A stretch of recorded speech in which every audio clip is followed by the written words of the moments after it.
heated argument over removal of petrol subsidy has finally been put to rest as federal government, through the Minister of Finance, Budget and National Planning, Zainab Ahmed, announced that government has suspended the planned removal and unequivocally emphasized that government took the decision having considered the impacts it will have on Nigerians.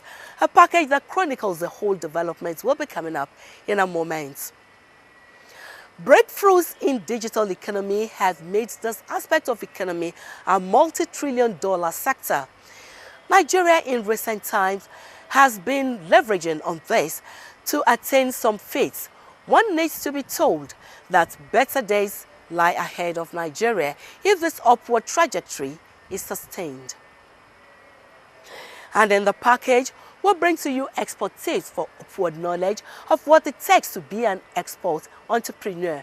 This is our focus on this package. I am Shikeola Ikpenaye. Welcome to Business 24.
Welcome back, and let's begin this way.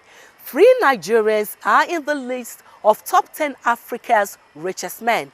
The 2022 edition of the Forbes Top 10 Africa's Billionaires list rates Aliko Dangote as continent's richest man, with a net worth of $13.9 billion.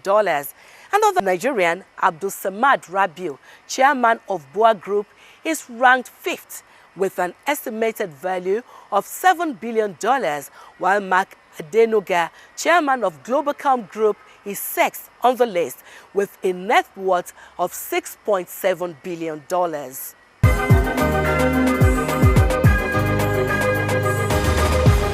Now to the issue of fuel subsidy removal. There has been a growing apprehension over the possibility of federal government removing the subsidy on fuel price.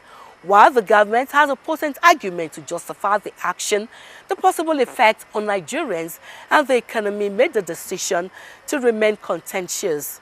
The federal government has, however, suspended the planned removal of subsidy on fuel by 18 months. This next report takes a look at some of the issues surrounding fuel subsidy removal in Nigeria.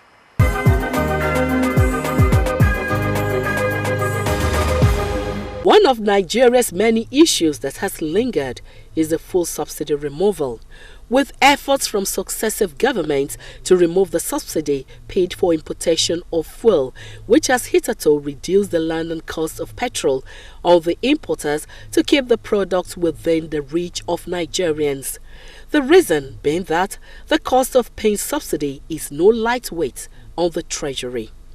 An attempt that readily comes to mind is the planned subsidy removal in 2012 by former President Goodluck Jonathan's administration.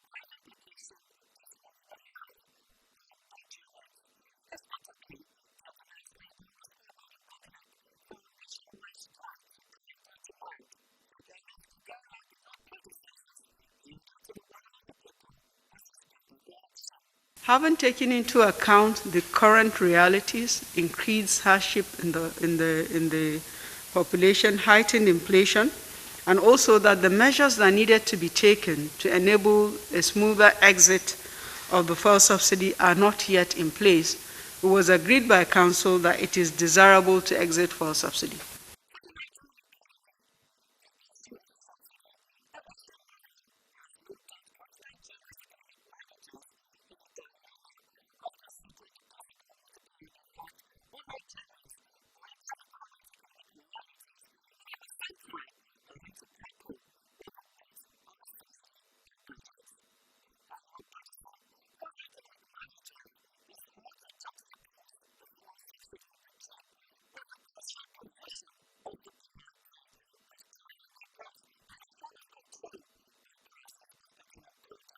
There is already a provision in the law, but because Mr. President is a very human president and is concerned for the plight of our people, especially the less privileged, he believes that the impact that removal of subsidy will have on the vulnerable, poor and vulnerable Nigerians should be mitigated. And he believes that certain structures must be put in place prior to the removal of subsidy.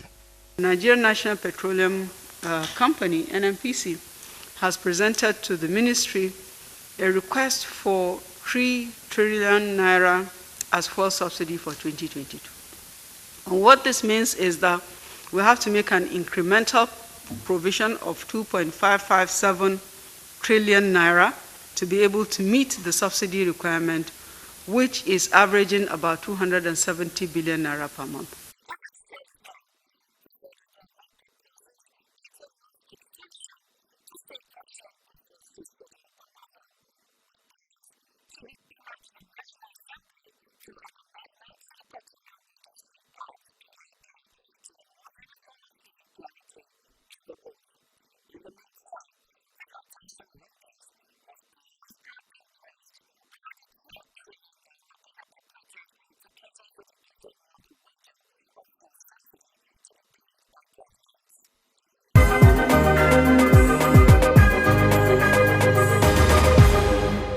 We have an energy expert who gives more insight into the issues.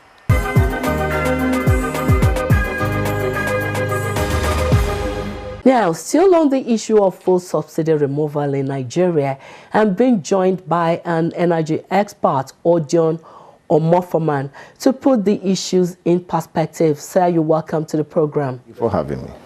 Okay. Fuel subsidy has always been an issue in Nigeria.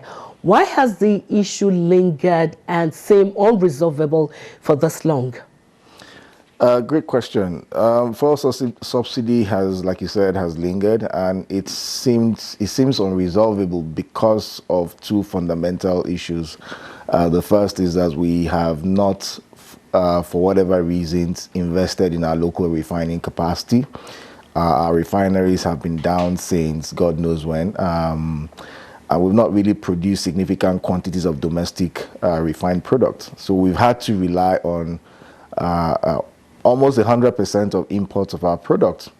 Now, when you import 100% of your domestic petroleum products, you would have to pay in dollars. We don't print dollars in this economy.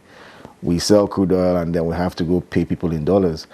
And what has happened is, over time, our currency has also depreciated. We've moved from the days when the naira was stronger than the dollar to when the naira is now trading at 416 naira at the official rate and almost 600 naira at the parallel market rates. So by the time you add these 2 factors together, you find out that subsidy has now taken a life of its own, whereby any attempt to remove it has a very drastic impact on the well-being of Nigerians. There's a saying that says politics will always trump economics until it starts to hurt. I think we're at that point where the politics of subsidy is now beginning to hurt us. But again, we still have to manage the politics around it until we resolve the issue of local, or rather domestic refining of our petroleum products, and then the issue of having a stronger naira. Okay. Apart from these issues you have mentioned, what are the prevailing challenges of fuel subsidy in a country like ours, like generally a general view of it? Let me just put in context that the only petroleum product that is subsidized is petrol, which we use to fuel our cars. Diesel isn't subsidized, kerosene is not subsidized, jet fuel is not subsidized. So every other fuel that we use except petrol are deregulated. So we're basically talking of a particular product that we use to transport ourselves. And I think the biggest challenge we have is we do not have alternative forms of transportation, of mass transportation. So a lot of us we've had to come here by cars that use petrol. So you find out that once the pump price changes, it has a very direct impact on your disposable income, right? Beyond that too, you also have the issue of distribution of petroleum products, the efficiency in the system. So we also have a system where the pipelines aren't really working. So all that efficiencies add up to a cost at the pump. But the greater part of subsidy is that the government or the federation is subsidizing the petroleum products for Nigerians to consume in a manner that does not hurt the economy. What that means is all that money that we should have channeled to our roads, our schools, our healthcare, we're using it to reduce the price of petrol that we buy. But unfortunately, while we win on that side of it, we have a bit more disposable income because we buy petrol less. We're suffering on the other side. We don't have the right schools. Our schools are not properly funded. Our healthcare infrastructure, our public infrastructure is collapsing. And then we're having to resort to significant borrowing. So if there's a win on one side, we depress inflation. Unfortunately, from a long-term perspective, everything comes to hurt us. Okay, how do you think this will be resolved in the long run, considering the fact that government seems to be in a kind of dilemma, having to use the money to be used for development on subsidizing fuel? What do you foresee in the nearest future in resolving this issue? I think it's already been resolved. A very big step was the fact that we've passed a very massive bill called the Petroleum Industry Act, PIA, and that act transitions the NNPC from a federation entity to a limited liability company that should operate profitably. That way, NNPC can take charge of its operations, including the operations of the refinery, without hopefully government meddlesomeness, right? So on the back of that, NNPC should put in place the right corporate governance structures that will ensure that the refineries are well operated, its operations are a lot more efficient, and it's profitable. The second part is that we now have local refineries coming up. Everybody knows the Dangote refinery. Just the capacity on Dangote refinery is bigger than the 4 refineries that the government built over time. And the biggest attempt to resolve subsidy issues finally will be when Dangote refinery comes on stream, because what that will mean is we will now be self-sufficient in local refining of products. But let me quickly chip in this. Even when Dangote refinery comes on stream, right, I worry that people think fuel will now become very cheap. Dangote is going to be buying crude at international price, or Nigeria will sell crude at international price, and the prices go up and down, they swing up and down. So what we would have done is eliminate the cost of freight in dollars, largely freight, right? So hopefully we won't have to suffer a lot of FX challenges in terms of having to secure significant dollars to buy tons of cargo from Europe. We can now pay Dangote in Naira, even though it's exchanged at the right value. So steps are being taken now to make sure that the subsidy issue is finally resolved, or at least managed in a manner that is sustainable. And local refining is literally the big key here. Hopefully, Dangote refinery comes in at the end of the year. Port Harcourt refinery, the revamp, comes in towards the end of next year. We will not, by the end of next year, I don't think we'll be importing a drop of petrol from Europe or any other place we import. And that should at least provide some price stability in the local market. Okay, you rightly mentioned about Dangote's refinery coming on stream and, of course, the Nigerian refining capacity being enhanced. But the fact still remains that, do you think the government will be able to put everything in perspective or in place within this 18 months? The 18-month window, like I said in an earlier program I was on, is basically for government to work through the process of ensuring that domestic refining starts to happen in significant quantities. There's already some form of domestic refining, from the modular refineries, but the products, the volumes that they produce is pretty minimal. So once we have the big elephant in the room, the Dangote refinery kick in, and it will kick in even within 12 months, then that should reduce a lot of pressure on the government. I'm not so comfortable with the 18 months timeline, because that will mean a new administration takes over the whole subsidy management. My expectation is once Dangote refinery kicks in, it will give government effectively will have a short window to put together a subsidy removal program that relies more on the local refining of petrol and all the attendant issues of FX, Forex for importation. That would have been resolved. You said something about you expressed concern over the 18-month window, and now even the 18 months given before the subsidy will be totally removed will definitely spill over to the next administration. What do you think will happen if the lingering issues are not taken care of before the expiration of this window? The only lingering issue is that is very critical in resolving the subsidy imbroglio is absence or promoting local refining of our crude oil. And like I said, these 18 months will ensure that the local refineries eventually kick in. I think government may have bought a bit more time to make sure this happens, because I don't think they will need that long. But should everything spill into 18 months and we're unable to resolve it, then I worry that the next government may defer to politics, like every other government has done before this, and then still prevaricate on the issue of subsidy removal. So it's important that maybe after the 2023 elections are concluded, before this government exits, it will then take in concrete steps to put the removal of subsidy on the table firm, such that the next government would have to live with I don't want to say consequences, I would like to say with that decision and manage it going forward.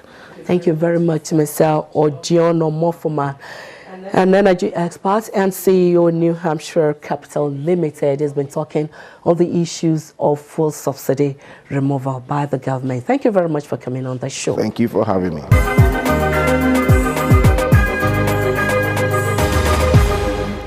Recent achievements have proven that digital economy has the potential to enhance productivity, income, and also create job opportunities. How is this sector then faring in Nigeria? Kunle Adeyeye will come up with an answer in this next report. Virtually everything deployed to transactions in the 21st century is a product of modern civilization, as most processes have been digitized. Revenue payments, studying, even appointments and consultations with medical doctors are now done virtually. Are these prospects being harnessed in Nigeria? With the latest developments, the reply will definitely be in the affirmative. Latest among them is the launch of the 5th generation network by President Muhammadu Buhari, with the president directing all security institutions to immediately leverage on the new technologies when deployed to beef up national security, saying it will position Nigeria to harness potential of economic gains. 5G technologies offer a number of benefits that can support virtually every sector of our economy. For instance, it can enhance connectivity, improve healthcare, support education, foster smart cities, and boost agriculture, among other advantages that it gives. It will also support security institutions play a key role in boosting our efforts towards enhancing security across the nation. A successful 5G deployment globally will increase the global economic output by 12.6 trillion USD. It is because of this, Your Excellency, we feel that if we are proactive in Nigeria, we will be able to dominate at least the African market. 5G deployment could be the biggest revolution for our security institutions to make their work more effective. It will allow them to perform some security operations virtually without exposing personalities to the challenge physically. The same when it comes to transparency. It will support our administration in fighting corruption and corrupt practices. The National Information Technology Development Agency (NISDA) has also revealed that data protection industry is worth 4.08 billion naira, creating about 7,680 jobs for Nigerians. The Director General NISDA, Kashifu Abdullahi, disclosed that in less than 2 years of active implementation of Nigeria data protection regulation, the industry has gained international reputation, leading to building capacity of more than 6,000 Nigerians in data protection and plans to do more in the new year. Data drives digital economy, and digital economy drives the growth of traditional economy. We can harness the potentials of this technology and avoid its perils, because we all know that technology can be used as a tool or as a weapon. Still leveraging on the advantages of digital economy, the Minister of Communications and Digital Economy, Professor Issa Pentami, has unveiled Nigerian Postal Service debit card agency banking platform to deepen financial inclusion and boost Nigeria's digital economy. He said it is impossible for any economy to be transformed without digitization. Kunle Adeyeye for Business 24.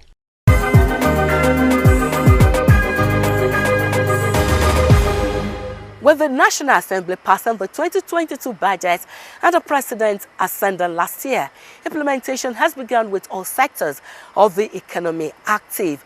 Those whose interests fall under exports will definitely benefit from the next segment, which is export tips.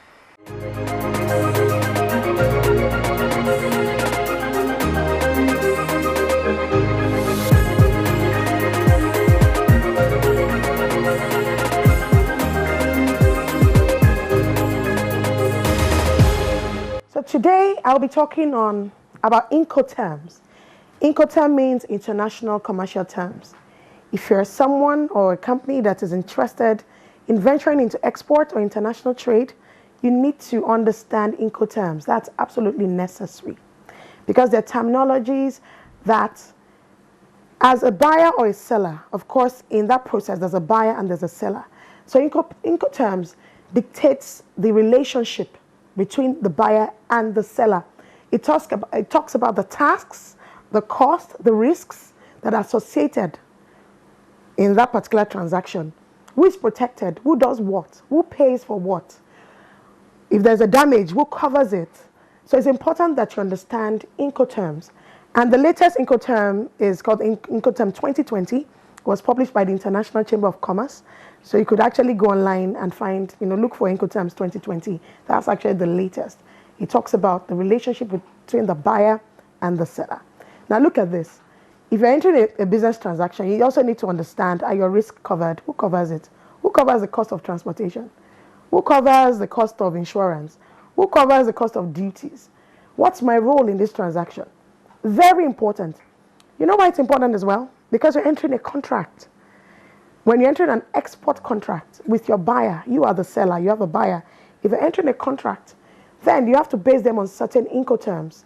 We both agree that this is how it's going to be. Very important. Now, let me give you an example of an Incoterm. We have free on board, for example. Free on board is an Incoterm that is used for sea and inland waterway transportation. Now, in this case, the seller delivers the goods on board the vessel that's going to transport the goods. When the seller delivers it on that vessel, as stipulated by the buyer, because the buyer is saying, I want you to use this particular vessel. So you obey that to that very point.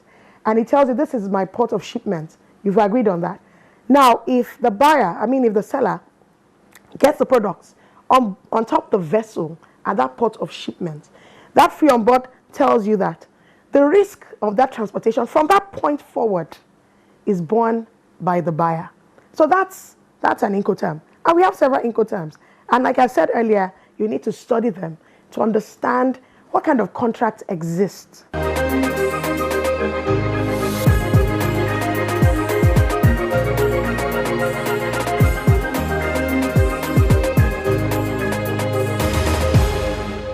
That's Business 24 for this week, and we thank you so much for being part of it. I'm Shikeola Ikpenaye, urging you to think business and talk business. Till we meet again, it's bye for now.